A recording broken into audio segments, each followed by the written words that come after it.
كينا جو وتسالين وتهاون صومها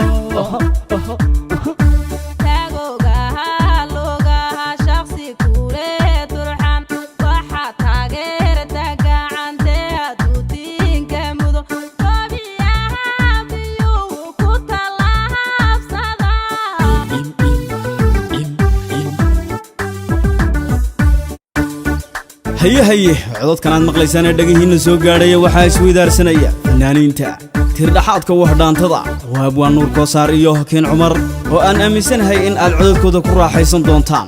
keen waxaad ku xasuusataan dhaantooyin ay kamid yihiin dhaantadii shabkax iyo abwaan nuur koosaar oo sanadadan dambe laba kiciyay geedi socodka dhaantada si kastaba ha ahaatee dhaantadan oo dhameystiran waxaad naga sugi doontaan toddobaad ka fudud in lagu soo haya